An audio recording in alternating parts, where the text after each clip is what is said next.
સાલે 20 જિલ્લા પંચાયત બેઠકની ચૂંટણીને લઈને વિવાદ ઉભો થયો છે।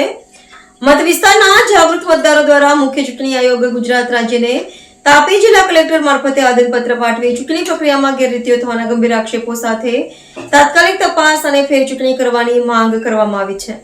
આવેદન મુજબ તારીખ 26/4/2026 રોજ રાયગઢ ગામના બૂથ નંબર 2 ખાતે ઈવીએમ મશીનમાં ટેકનિકલ ખામી સર્જાઈ હતી। આ અંગે કોંગ્રેસના ઉમેદવાર શેખરભાઈ કેશવભાઈ પાડવી દ્વારા લેખિત ફરિયાદ કરવામાં આવી હતી। ત્યારબાદ તારીખ 28 એપ્રિલે મતગણતરી દરમિયાન પણ ચૂંટણી અધિકારી સમક્ષ રૂબરૂ અને લેખિત વાંધા રજૂ કરાયા હતા, છતાં યોગ્ય કાર્યવાહી ન થતાં મામલતદારોમાં અસંતોષ જોવા મળી રહ્યો છે। મતદારોના આક્ષેપો મુજબ કેટલાક ગ્રામ પંચાયતના બિન રાજકીય પદાધિકારીઓએ ચૂંટણી દરમિયાન રાજકીય પક્ષના પ્રચારમાં ભાગ લીધો હતો અને ચૂંટણી આચારસંહિતાનો ભંગ કર્યો હતો। વધુમાં મતગણતરી દરમિયાન પહેલા કોંગ્રેસ પક્ષના ઉમેદવારને વિજેતા જાહેર કર્યા બાદ થોડા સમયમાં જ અન્ય પક્ષના ઉમેદવારને વિજેતા જાહેર કરાતા સમગ્ર પ્રક્રિયાની પારદર્શકતા પર સવાલો ઊભા થયા છે। મતદારોનું કહેવું છે કે સમગ્ર ચૂંટણી પ્રક્રિયામાં શરૂઆતથી અંત સુધી ગેરરીતિઓ આચરાય છે, જેના કારણે તેમના મતાધિકારનું હનન થયું છે। તેમણે ચેતવણી આપી છે કે જો સમયસર ન્યાય નહીં મળે તો તેઓ ગાંધી માર્ગે આંદોલન સાથે આવનાર તમામ ચૂંટણીનો બહિષ્કાર કરવામાં આવશે। મતદારો દ્વારા ચૂંટણી પંચને નિષ્પક્ષ તપાસ કરીને લોકશાહી પ્રણાલી પર વિશ્વાસ જળવાઈ રહે તે માટે વહેલી તકે યોગ્ય કાર્યવાહી કરીને ફેર ચૂંટણી યોજવાની માંગ કરવામાં આવી છે। આજરોજ તાપી કલેક્ટર શ્રી મુખ્ય ચૂંટણી અધિકારી શ્રી તાપી એમને આજે સાલે 20 જિલ્લા પંચાયત મત વિસ્તારના મતદારો વતી એક સાલે 20 જિલ્લા પંચાયતના ઉમેદવાર શ્રી શેખરભાઈ કેશવભાઈ પાડવી જે હું પોતે એમની સાથે જે મતગણતરીમાં મતોની હેરાફેરી અને ચૂંટણી અધિકારીઓ દ્વારા જે આચારસંહિતા ભંગની જે વિવિધ પ્રકારની જે પ્રક્રિયાઓ કરવામાં આવી જેના વિરોધમાં આજે સાલે 20 જિલ્લા પંચાયત મત વિસ્તારના 18 બૂથના સમાવિષ્ટ તમામ મતદારો વતી આજે આવેદનપત્ર આપવામાં આવ્યું છે। આવેદનમાં વિશેષ મુદ્દો એ છે કે ભાઈ જ્યારે પ્રથમ મતદાનના દિવસે 26 તારીખે રાયગઢ 2 બૂથ પર ઈવીએમમાં ટેકનિકલી ખામી હતી। ટેકનિકલી ખામી અંગે અમે પ્રેસાઇડિંગ અને ઝોનલ ઓફિસરને વિસ્તૃત ચર્ચા કરી।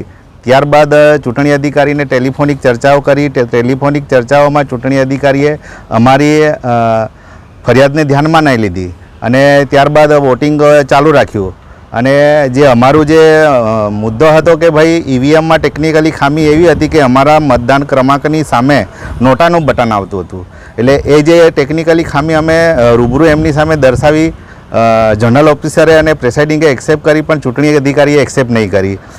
તરત જ અમે લેખિત એમને વાંધા અરજી અમે રજૂ કરી, તેમ છતાં એમણે નજરઅંદાજ કરી અમને એવું જણાવ્યું કે ભાઈ તમારું બટન તમારા ટ્રાન્સપોર્ટના લીધે પેલું ખસી ગયું છે, તો તમે ચાલવા દો, બહાર 200 મીટર જઈને તમે એવી રીતે પ્રચાર કરી શકો કે તમારું અનુક્રમે 3 ઉપર તમારું નામ છે।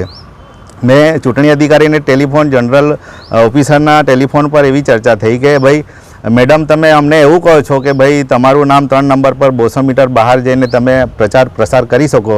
ચૂંટણી અધિકારીને મેં એવું જણાવ્યું કે ભાઈ મેડમ તમે અમને એવી 24 તારીખે આચારસંહિતા પ્રચાર પ્રસારનો સમય પૂરો થયો છે અને આજે વોટિંગના દિવસે અમને ગેરકાનૂની કામ કરવામાં અમે 200 મીટર તમે બૂથની બહાર મોકલીને પ્રચાર પ્રસાર કરવા ગેરકાનૂની કામ કરવા અમને પ્રેરિત કરો છો, એ બધી વાત કરતાં એમણે ટેલિફોનિક ચર્ચાઓ બંધ કરી દીધી હતી। ત્યારબાદ જ્યારે 28 તારીખે કાઉન્ટિંગમાં સમયે સવારે 9 વાગ્યાથી કાઉન્ટિંગ શરૂ થયું। ત્યારબાદ જ્યાં અમુક એવા લોકોને પ્રવેશ આપવામાં આવ્યો હતો કે જેમની પાસે કંઈ ઓળખ પુરાવા ન હતા અને જ્યારે કાઉન્ટિંગ પૂર્ણ થયું, અમારા 18 બૂથનું કાઉન્ટિંગ પૂર્ણ થયું અને અમને વિજેતા ઘોષિત કરવામાં આવ્યા હતા। વિજેતા ઘોષિત થયા પછી અમને પ્રાંત અધિકારી ચૂંટણી અધિકારી શ્રી દ્વારા એવું જણાવવામાં આવ્યું હતું કે ભાઈ તમારે વિનિંગ થયા છે, તમને વિનિંગ પ્રમાણપત્ર તમને કોમ્પ્યુટર તૈયાર થાય છે, 10 મિનિટ તમે રાહ જુઓ। એના માટે અમે 10 મિનિટ રાહ જોઈ। 10 મિનિટની જગ્યાએ સમય વધારે વધતો ગયો એટલે 20 મિનિટ જેવો સમય થયો। 2 વાર અમે પાછું એમને ચર્ચા કરી કે ભાઈ અમને ઉતાવળ છે, અમારા સમર્થકો બહાર રાહ જોઈ છે, તેમ છતાં એ લોકોએ અમારો સમય વેડફ્યો અને પાછળથી બીજી એલાઉન્સ કર્યું કે સામેના ઉમેદવારે વિજય ઘોષિત થાય છે, એટલે એમણે ટોટલ આંકડા જાહેર નહીં કર્યા અને એમણે વિજય ઘોષિત જાહેર કર્યા।